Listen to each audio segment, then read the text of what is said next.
हुजूर, माझ्यामुळे कधीच कटकट होणार नाही। होय? सिद्धी हुजूरांनी केली ती काय होती? कटकटच ना? मुझे बताओ हुजूर, जब से मैं जंजीरा में आया हूं तब से आज तक कभी मेरे हाथों गलती हुई है? माझ्यामुळे कधी कटकट झाली आहे? माझा वस्ताद सिद्धी हुजूरांच्या गळ्यातला ताईत कसा बनल याचाच मी विचार केला की नाही?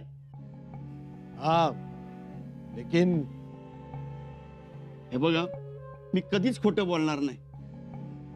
दाल में जरूर कुछ काला है, लेकिन वो दाल दूसरा तीसरा कुणीच नसून कोंडाचीच आहे।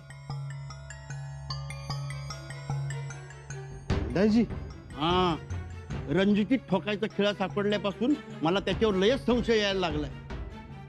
आपल्या सिद्धी हुजुरांमुळे कसा उभा राहतो, कसा मुजरा करतो, कसा मुजरा करतो? न झुकताच आदाब करतो। बघा, आठवा। न झुकता अदब?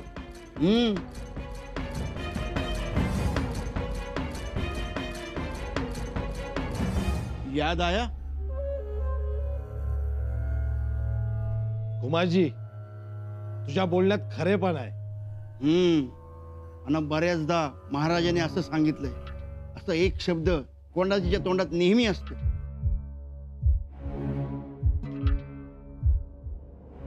ज्या राजाच्या दरबारी मी आज चाकरी केलेली आहे, त्या राजाच्या दरबारी परस्त्रीला आई म्हणायची परंपरा आहे। शिवाजी महाराजांनी हेच शिकवलंय आम्हाला।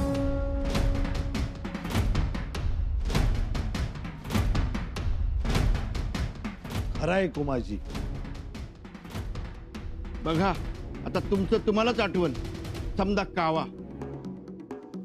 कुमारजी, तू बोलतोयस ते बरोबर आहे। आता पटली ना खात्री? कोंडाजी सहजासहजी जंजिऱ्यात आला नाही ते? पटली, खात्री पटली। त्याला जर मनापासून जंजिरात यायचं असतं तर आपल्या कुटुंबात कबिला सोबत आला असता तो। पण कोंडाजीचा कुटुंब कबिला अबदर रायगडावरच आहे। कुमारजी, काहीतरी गडबड आहे। वय वय, हे समजा सिद्धी हुजूरांना सांगायला पाहिजे आणि त्यांना पटवून बी द्यायला पाहिजे। वय, म्हणजे कसं, बाद में कटकट नको। कटकट नको।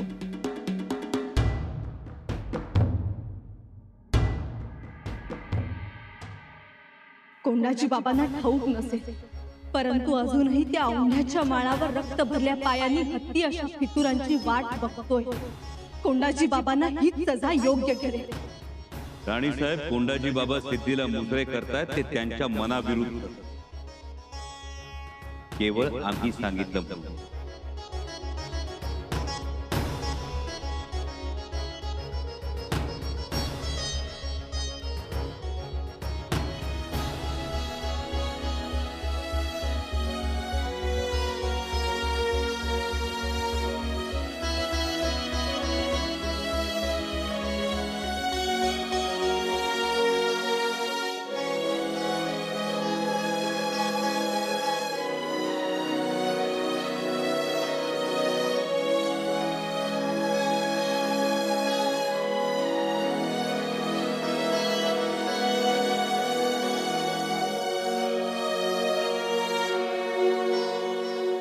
येसू,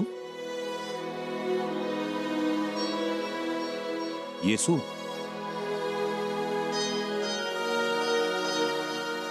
काय झालं? नाही, काही नाही।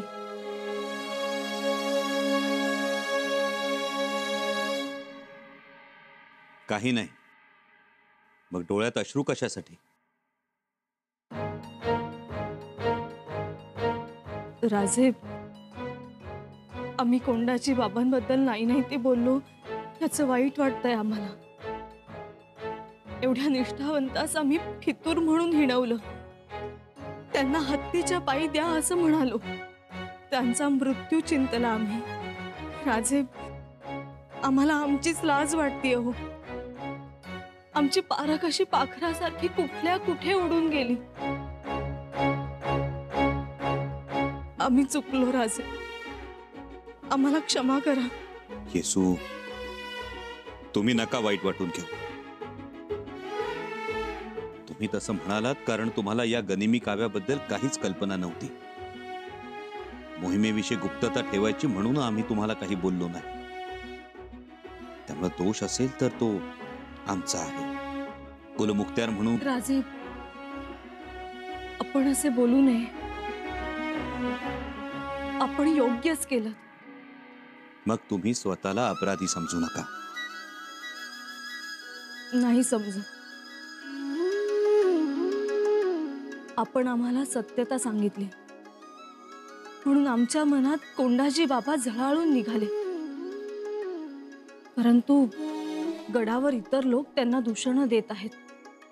त्याचं काय?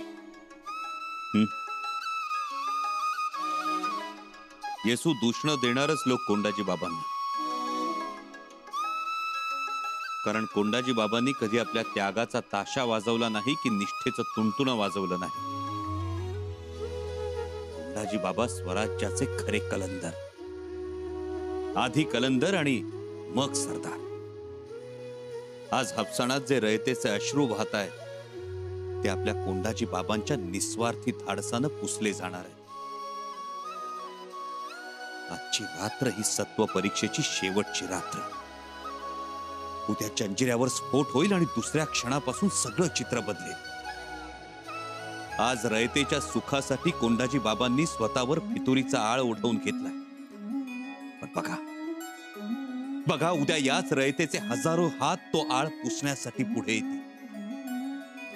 मोहीम फत्ते होताच कोंडाजी बाबांना आम्ही सन्मानानं रायगडावर आणू. आणि तो दिवस आमच्या कोंडाजी बाबांच्या आयुष्यातला सोन्याचा दिवस असेल. खरंच राजे, तो दिवस सोन्याचा असेल.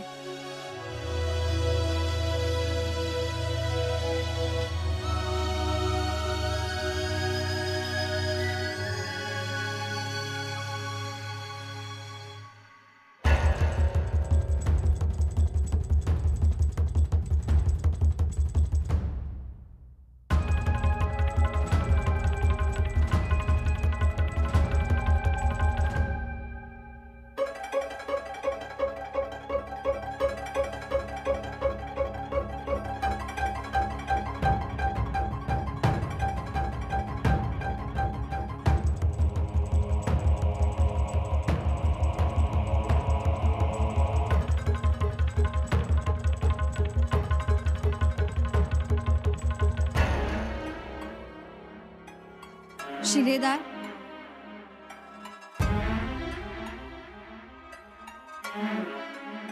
शिलेदार,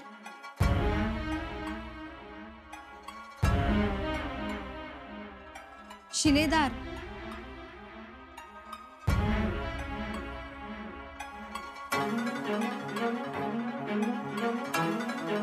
क्या हुआ? आप अभी तक सोए नहीं? रात काफी गहरी हो चुकी है. झोपच येणं झाल्या बघ.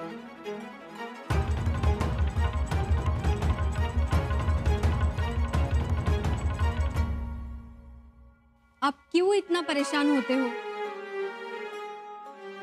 लवंगी बाय, काय सांगू तुम्हासनी माझ्या दिलाचा सर. आज पातूर लई मोहिमा केल्या, लई योजना आखल्या. अहो काळाच्या जबड्याच्या आतमध्ये जाऊन भी परत आलोय आम्ही. लई अडचणी आल्या. राज पातूर मनाचा थारा कधी हल्ला नव्हता बघा. सब ठीक हो जाएगा. लवंगी बाय, मी निस्ता नावालाच कोंडा आहे, नाहीतर शिवधोंडाच. असा सन्नकना काळावर बसला की नाही की माणूस पाणी बी नाही मागत. हे तर लई येळ गेला हो. आप फिक्र मत करना. लवंगी बाय, माझ्या राजाचं सपन आहे यो जंजिरा स्वराज्यात आणण्याचं. आणि यो जंजिरा स्वराज्यात का आणायचं माहितीये का? तुमच्यासारख्या बाया बापड्यांची आबरू वाचवण्यासाठी, त्यांना सुखी ठेवण्यासाठी. नावाला जंजिरा आहे, नाहीतर पान राक्षसच ती. माझ्या बाप बापड्यांचं लई रागात पिलंय यानं. हुंदक्यांचा फडशा पाडला या, किंकाळ्यांची पान पुसल्या ती तोंडाला. त्यांची जवानी अशी वरपून वरपून खाल्ली आहे त्यानं. कोपरा पातूर वागाळीच तवर. लई हरामाची अवलाद हाय आणि म्हणूनच त्याचा घास घेण्यासाठी मी हेतूवर आलो या. काच मिळेना बघा. माझं राज वाट बघत असतील तिथं किनाऱ्यावर. थोरल्या महाराजांचं बी सपान होतं, हे जंजिरा स्वराज्यात घेऊन यायचं. त्यांचा बी आत्मा पाखरू बनून फिरत असेल इथंच कुठेतरी. आणि त्यांचं सपान पूर्ण होताना या कोंडाजीचा हातभार लागावा म्हणून जीव कासावीस होतो या.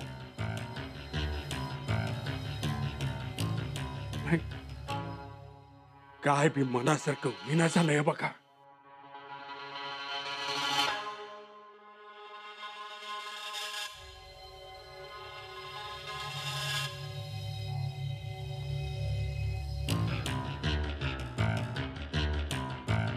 आमीन.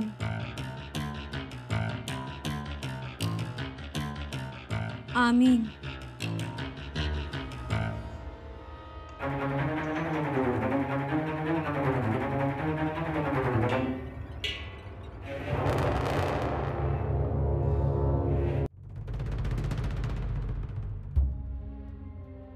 खंडूजी, फौजेला आदेश द्या, तयार राहा म्हणावं. अविनाश, फौजा तयार आहेत. स्वारांनी घोड्यावर जिन कसलाय. छान. आता आपली फौज थांबेल ते घोड्यांच्या टापा समुद्राच्या पाण्यात बुडाल्यावरच. आता राहवत नाही म्हणून विचारतोय. अहो, आपला खरा शत्रू वरून येतोय, मग आपण खाली का निघालोय? खाली म्हणजे जंजिऱ्यावर. हो, पण जंजिऱ्याच्या मोहिमेची एवढी निकड होती का? नाही, तुम्हीच सांगा. निकड असल्याशिवाय महाराज कोणताही निर्णय घेणार नाहीत. तरी माझ्या मते जंजिऱ्यावर जाण्याची ही वेळ योग्य नाही. आणि का? तर त्या कोंडाजीसाठी. रावजीना ना, अहो दुसरी बी कारणं असतील की. ती यांनाच माहित. पण ते सांगणार नाहीत. तर त्यांच्याकडून आजपर्यंत कोणती खबर बाहेर आली आहे का? पण हे मात्र खरं. काय बैरजी काका? अहो राजांनी सांगायचं आणि आम्ही करायचं. तशा बी आमच्या खबरा गोणीत बांधलेल्या असतात, आवळून. बघा, म्हणजे बैरजी नाईकांना ठाऊक आहे सगळं. अहो, त्यांना काय, आता तर सर्वांनाच ठाऊक आहे. खरंय. अहो, आपलं सोडा, घोड्यांच्या मानाही वळल्यात जंजिऱ्याच्या दिशेनं. त्यांनाही अंदाज आलाय. वहिनीसा, वहिनीसा, आम्हाला इजाजत द्याल ना जंजिऱ्यावर जाण्याची? ते आता मातोश्रींनाच विचारा. बाळराजे, तुम्ही पुढच्या वेळेपासून मोहिमेवर जा. आणि तसेही या धामधुमीच्या काळात तुम्हाला एक जोखीम स्वीकारायची. खरंच वहिनीसा? आणि हे आता तुम्ही दादासाहेबांना विचारा. ते बघा, आलेच तुमचे दादासाहेब.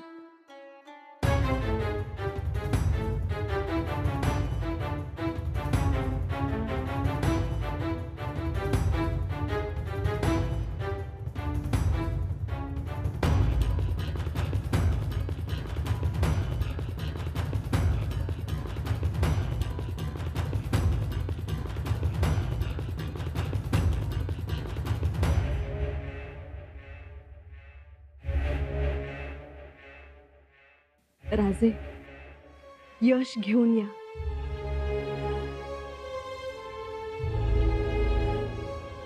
कुणाच्या मनात काही शंका नाही महाराज. एक गोष्ट ध्यानात घ्या. नानत्या गोकुळा शेजारी कालिया नागाचा डोह असतो. हा कालिया आपल्या विषानं बाळ गोपाळ मारतो, त्यांचं जगणं मुश्किल करतो. गुराढोरांना पाण्या वाचून व्याकुळ करते. स्वराज्याच्या गोकुळा शेजारी सुद्धा असाच एक डोह आहे. उफाळता दर्या आणि त्या दर्यातल्या जंजिऱ्यावरचा सिद्धी नावाचा विषारी नाग कालिया. जर कालियाला ठेचायचं असेल तर डोहात शिरावंच लागतं. आम्ही तेच करतो आहोत. पण महाराज, या वेळेस तुम्हाला एक नाही तर 2 कालियांना ठेचावं लागेल. एक म्हणजे सिद्धी आणि दुसरा कोंडाजी. बोला हर हर महादेव, हर हर महादेव, हर हर महादेव.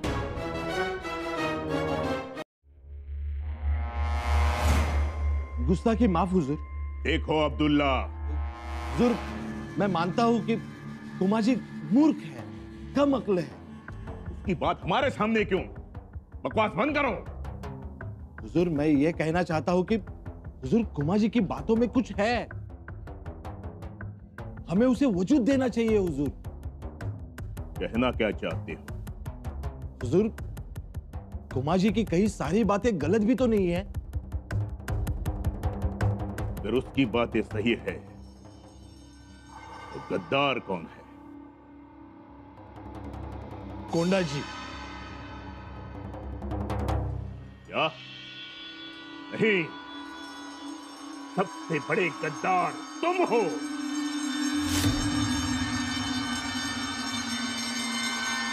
हुजूर, आप ये क्या कह रहे हो? वो कोंडाजी आप... खामोश! हम कोंडाजी पर एतबार कर रहे हैं.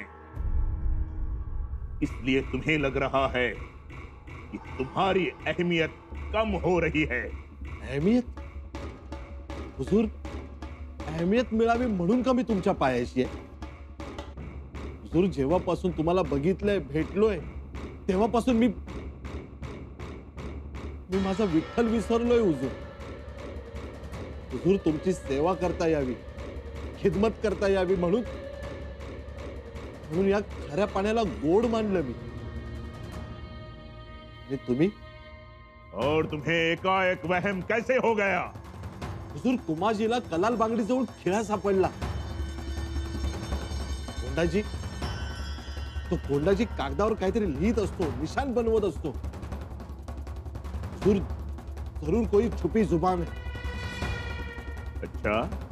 आणि ती लवंगी, त्याची ते जुबान, चालढाल, रंग तेवर सब बदल गया है.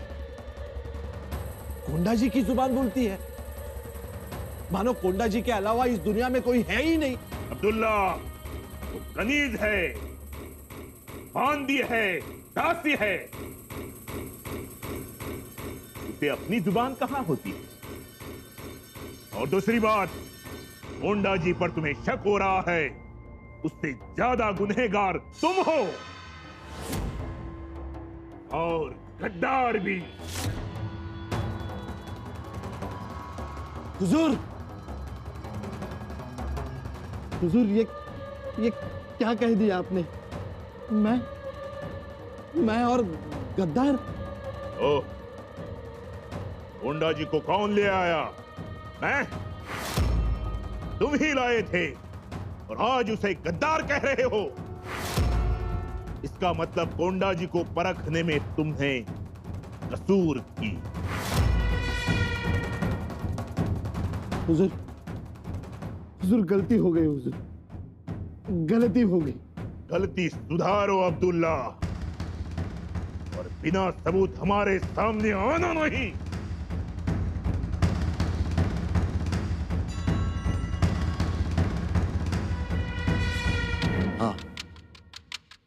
हाँ हुजूर, मैं सारे सबूत इकट्ठा करूंगा और आपके सामने पेश करूंगा और अपने आप को बेगुनाह साबित करके ही रहूंगा.